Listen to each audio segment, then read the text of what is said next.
안녕하세요, 화홍중학교 여러분. 과학 A 4강 네 번째 시간을 시작하도록 하겠습니다.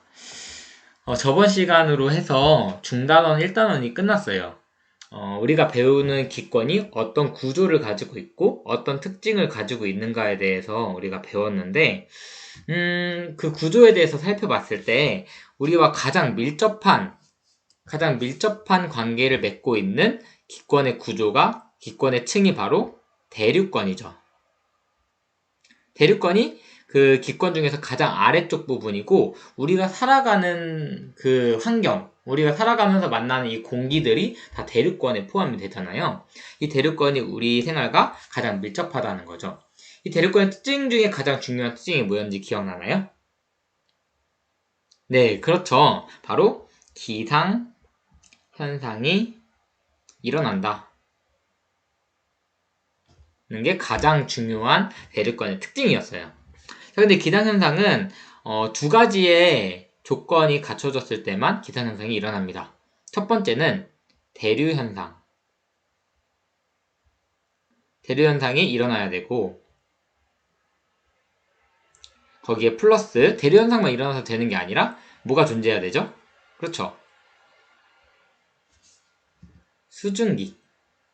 수증기가 존재해야 합니다. 이 두 가지의 조건이 맞아 떨어졌을 때여야만 기상현상이라는 게 발생할 수 있어요. 대류현상만 일어나고 수증기가 존재하지 않아서 기상현상이 발생하지 않는 층이 있었죠. 그 층이 뭐였죠? 그렇죠. 그 층이 바로 중간권이었죠. 중간권은 대류현상은 일어나지만 수증기가 존재하지 않기 때문에 기상현상이 일어나지 않았었어요. 그래서 우리가 살고 있는 이 대류권, 기권 중에서도 대류권에서는 기상현상이 발생하는데, 이 기상현상의 대표적인 게 뭐냐?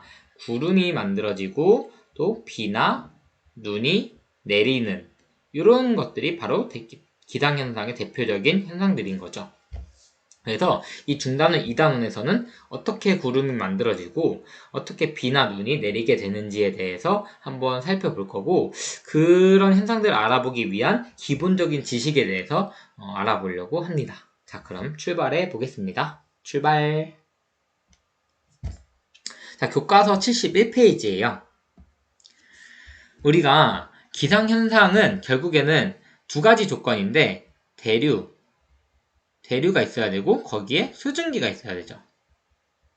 그래서 대류는 우리가 중학교 2학년 때 배웠으니까, 우리는 이제 뭐에 대해서 배울 거냐면 이 수증기는 뭐냐, 공기 중에 수증기가 어떻게 포함될 수 있냐에 대해서 우리가 배워보려고 합니다.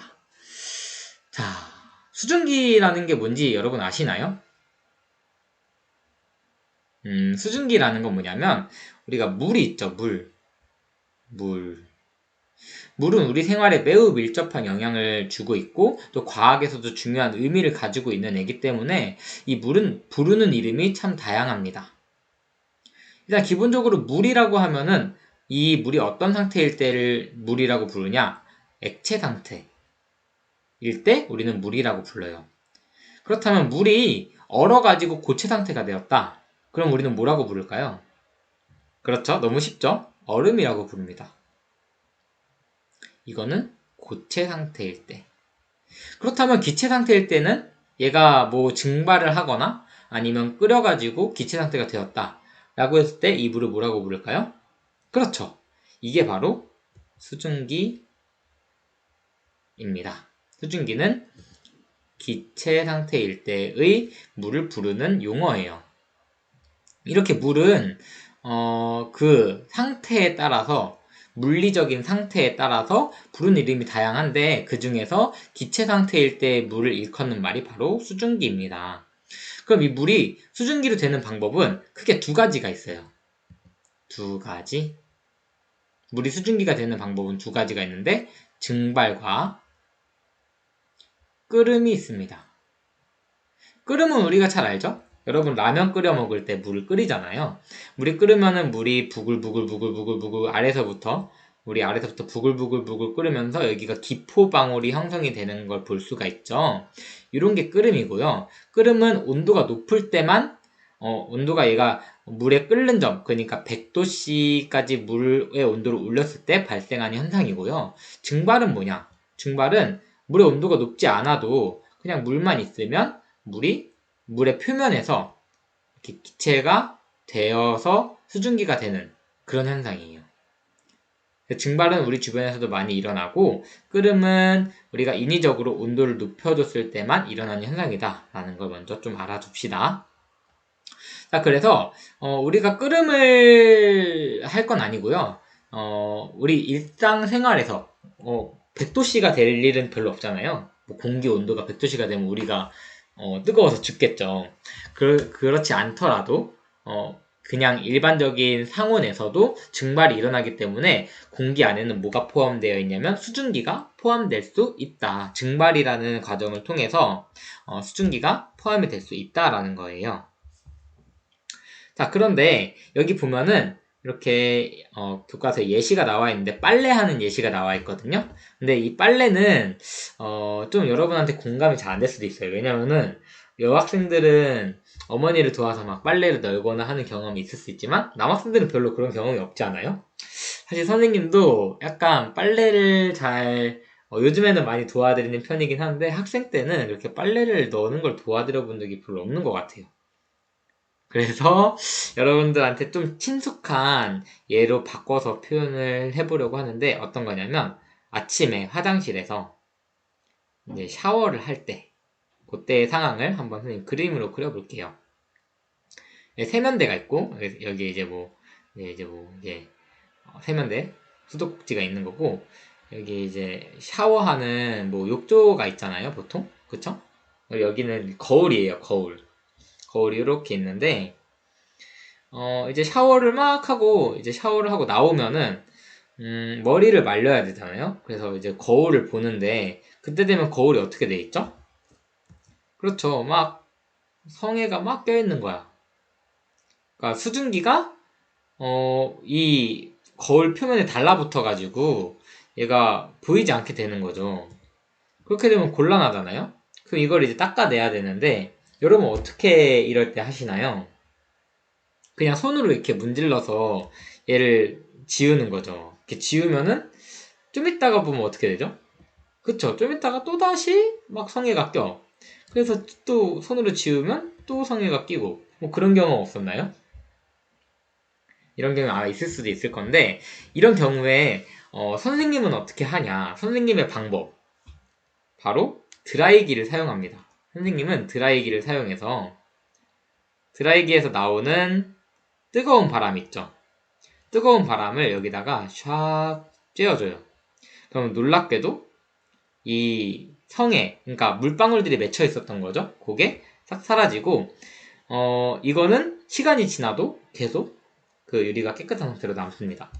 한번, 아침에 일어나서 샤워를 한 다음에 그 거울을 볼 일 있으면 한번 시도를 해보세요. 신기하게도 다시 성에가 끼지 않거든요. 자, 요게 왜 그럴까라는 거예요.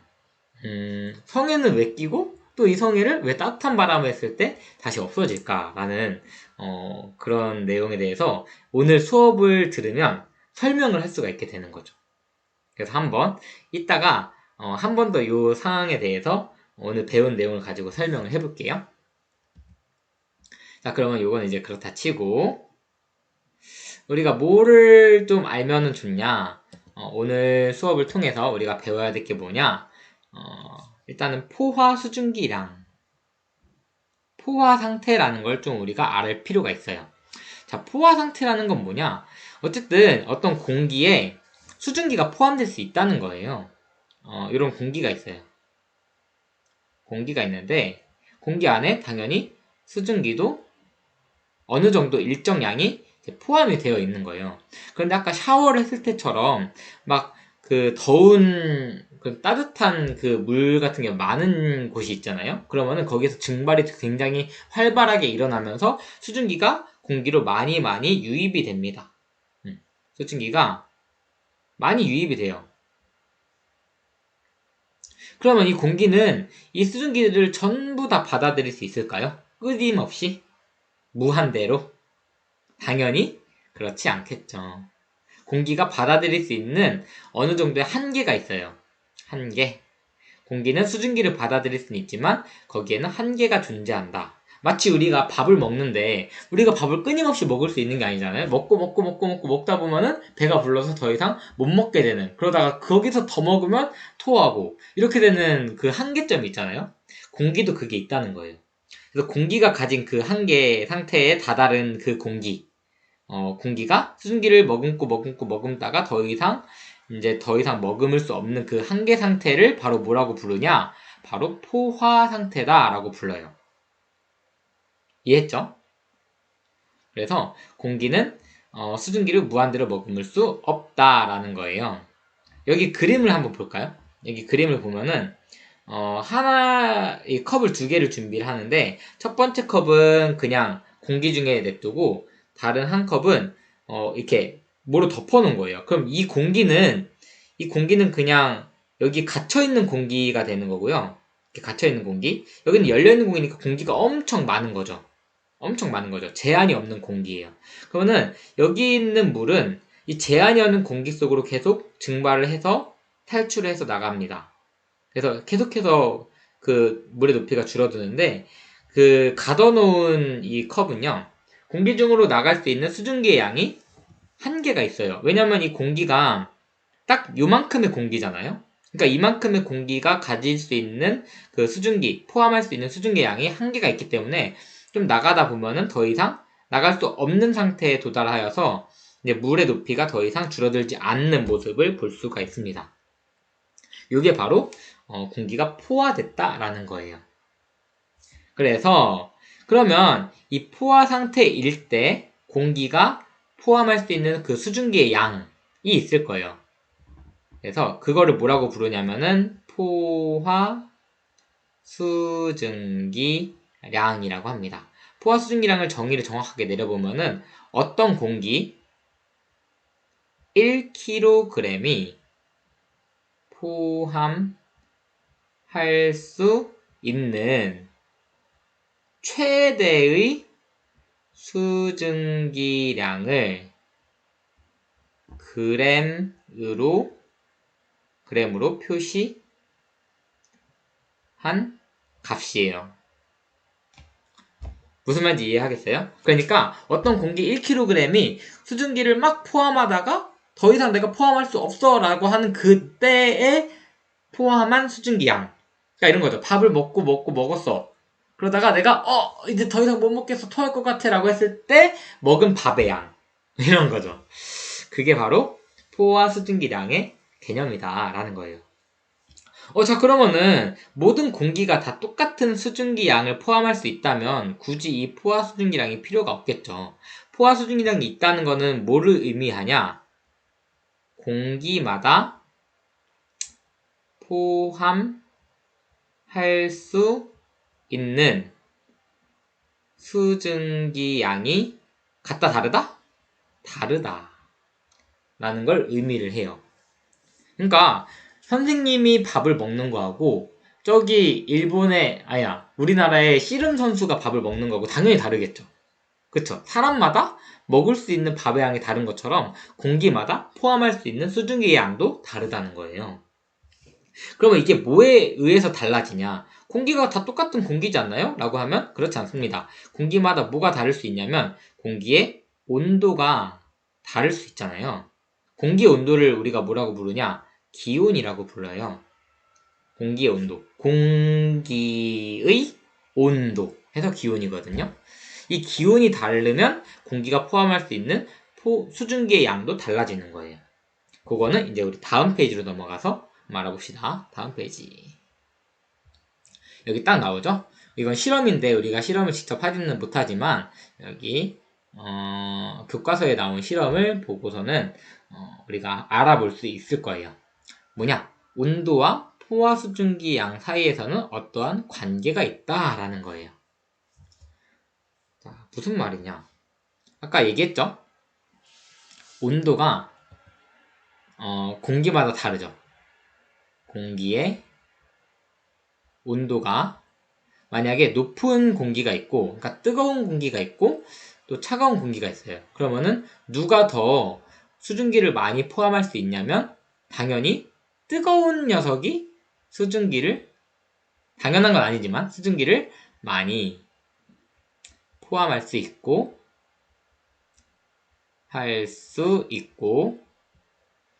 차가운 공기는 수증기를 적게 포함할 수 있다는 거예요. 그러니까 최대로 많이 포함했을 때 공기의 온도가 뜨거우면 뜨거울수록 수증기를 더 많이 포함할 수 있고 공기 온도가 차가우면 수증기를 조금밖에 포함할 수 없다라는 거예요. 그래서 요거를 그래프로 나타낸 게 바로 요 그래프입니다. 여기 보시면 X축이 기온이라고 되어 있고요. Y축이 수증기의 양이라고 되어 있죠. 그러니까 기온이 공기의 온도가 점점점 높아지면 높아질수록, 공기가 뜨거워지면 뜨거워질수록 포함할 수 있는 수증기 양이 점점점 늘어나는 모습을 볼 수가 있죠. 이런 거를 우리 두 글자로 뭐라고 하냐? 기온과 포화 수증기량 사이에는 비례 관계가 성립한다 라고 이야기를 해요. 그래서 우리가 이 온도, 기온과 포화 수증기량의 관계를 정의를 내리면 기온과 포화 수증기량 사이에는 비례 관계가 성립한다. 선생님 요 기호를 되게 많이 쓰거든요. 이게 바로 비례한다 라는 의미를 가진 기호예요. 그래서 기온과 포화 수증기량 사이에는 비례 관계가 성립한다 라는 거예요. 이걸 풀어서 말하면 공기의 온도가 높아지면 높아질수록 포함할 수 있는 수증기의 양도 많아지고 기온이 낮으면 낮을수록 포함할 수 있는 수증기의 양도 작아진다 라고 풀어서 설명할 수 있겠네요. 자, 그러면 여기서 이제 아까 전에 얘기했던 그 화장실의 거울 얘기를 할 수 있을 것 같아요. 자, 아까 그 화장실의 거울로 다시 돌아가 보면 거울이 이렇게 있는데 여기 이제 성에가 꼈단 말이죠. 성에가 꼈다는 얘기는 여기에 있는 공기가 더 이상 수증기를 더 머금을 수 없어서 포화 상태가 되어서 여기 나머지 수증기들이 이 거울로 맺혀졌다라고 생각할 수 있는 거예요. 자, 그럼 이 포화 상태인 공기가 뱉어낸 이 그 물방울들 있죠? 요거를 아까 뜨거운 바람을 쬐어준다고 했었잖아요. 뜨거운 바람을 이렇게 샥 쬐어주면 어떤 일이 벌어지냐?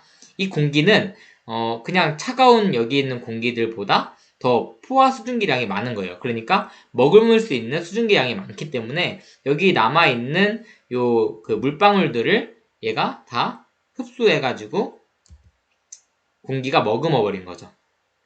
따뜻한 공기가 이 물방울들을 머금어서 여기는 성에가 사라지게 되는 거죠. 그럼 여기는 아직 따뜻한 채로 유지가 되니까 드라이기를 쬐니까 이제 그 손바닥으로 닦으면 다시 성에가 끼는 것과는 달리 계속 깨끗한 상태를 유지할 수 있다라는 거예요. 그래서 따뜻한 공기를 쬐면은 성에를 이렇게 제거할 수 있다. 이 방법이 되게 유용하다라는 거예요. 여러분 생활 속에서도 이렇게 과학을 찾아볼 수 있답니다. 과학이 어려운 거라고 생각하면 좀 어렵게 느껴질 수도 있지만 사실은 우리 생활 속에 굉장히 밀접하게 관련을 맺고 있어요. 자, 그래서 이제 오늘 배운 내용이 좀 중구난방이었으니까 다시 한번 키워드로 정리를 해볼게요. 키워드로 정리를 해보면 첫 번째 뭐가 있었냐? 첫 번째로 포화 상태라는 거, 공기에는 수증기를 포함할 수 있는 그 한계가 있다. 그래서 그 한계까지 그 수증기를 포함한 공기의 상태를 포화 상태라고 한다. 라는 걸 배웠고요. 두 번째, 포화 수증기 양이 있다. 공기마다 그 수증기를 포함할 수 있는 그 최대 양이 있다. 그래서 공기 1kg에 포함될 수 있는 수증기의 양을 그램으로 나타낸 것이 바로 포화 수증기량이고요. 세 번째는 포화 수증기량과 기온과의 관계. 기온과 포화 수증기량 사이에는 어떤 관계가 있다? 비례하는 관계가 있다. 그래서 기온이 높은 공기는 포화 수증기량이 더 많다. 그러니까 많은 수증기를 포함할 수 있다라는 거를 배운 거예요. 요 세 가지가 오늘 배운 거고, 요게 내용이 좀 복잡하고 개념을 잘 잡지 않으면 헷갈릴 수 있기 때문에 오늘은 이 세 가지를 배울 건데요. 다음 시간에 배울 키워드를 간단히 소개를 해주면 연결되는 내용이거든요. 다음에는 이슬점이라는 걸 배울 거예요. 이슬점. 언제 이슬이 맺히냐라는 거고, 그 다음에 다섯 번째는 습도. 공기가 얼마나 그 수증기를 많이 포함하고 있는지에 대한 척도거든요. 이 습도를 배울 건데 습도에도 두 가지가 있어. 절대 습도와 상대 습도가 있어요. 요거는 지금 다 같이 배워버리면 너무너무 헷갈리고 이제 좀 개념이 혼동될 수 있으니까 요건 이제 다음 시간에 배울 거예요. 근데 이 개념을 정확하게 이해를 하려면 먼저 오늘 배운 내용들에 대해서 확실하게 개념이 정리가 되어야 합니다. 그래서 다음 시간이 오기 전까지 우리 다음 시간이 일주일 뒤에 또 있어요. 그래서 일주일 동안 까먹을 수 있으니까 그 전에 우리 이 개념들을 좀 정확하게 익히고 다음 시간에도 다시 한번 복습을 해주긴 할게요. 그래도 오늘 배운 내용들을 다시 한번 좀 점검하고 내가 잘 이해했는지 확인하고 만약에 이해가 잘 안 되면 게시판에 질문 남기고 하는 과정을 좀 해주셨으면 좋겠습니다. 네, 그럼 오늘은 여기까지 하도록 할게요. 강의 다 듣고 나서 과제도 있으니까 과제를 잘 수행을 하시면서 오늘 배운 내용을 정리하시면 좋겠습니다. 자, 그러면 다음 시간에 만나요. 수고하셨습니다.